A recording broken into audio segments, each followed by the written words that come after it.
এই নিন ম্যাডাম, আপনার বিছানা একদম রেডি। বিছানা?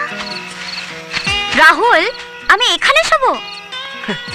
বিনা পয়সায় এর চেয়ে ভালো বিছানা আর হয় না। আমি তো এখানে সারা রাত কাটিয়ে দেবো। ইম্পসিবল, আমি এখানে শোবো না। দেখুন, এখন আমি আপনার জন্য কোনো খাট ফাট কিনতে যেতে পারবো না। এমনিতেই আপনার পিছনে আমার অনেক খরচা হয়ে গেছে।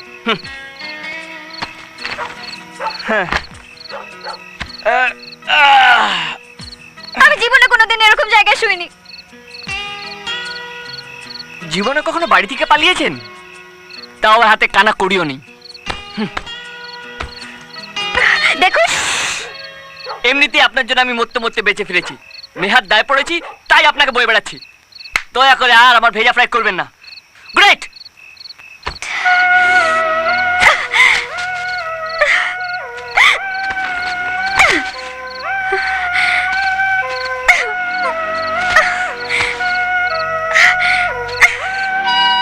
না শোবার জায়গা, না খাবার কিছু, তার উপর কিছু বলা যাবে না। বললেই বকুনি।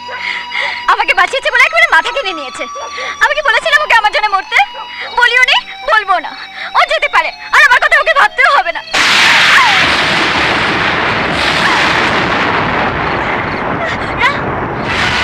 রাহুল, রাহুল, রাহুল, রাহুল, রাহুল,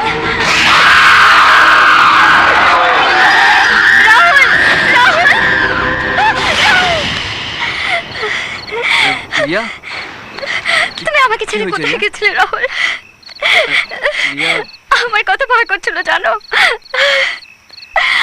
তুমি আমাকে ছেড়ে কোথায় এই তো গেছিলে? বললে খিদে পেয়েছে, আমি খাবার আনতে গিয়েছিলাম। রিয়া,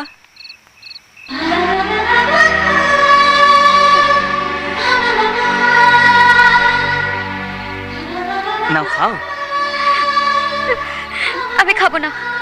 যাক বাবা, এই যে বললে শোয়ার জায়গা দিইনি, খাবার দিইনি, না খাও। বললাম তো আমি খাবো না। হায় ভগবান, এই মেয়ে আমায় পাগল করে দেবে। কত কষ্ট করে এক মহিলাকে ঘুম থেকে তুলে রুটি করিয়ে আনলাম, এখন বলছে খাবে না।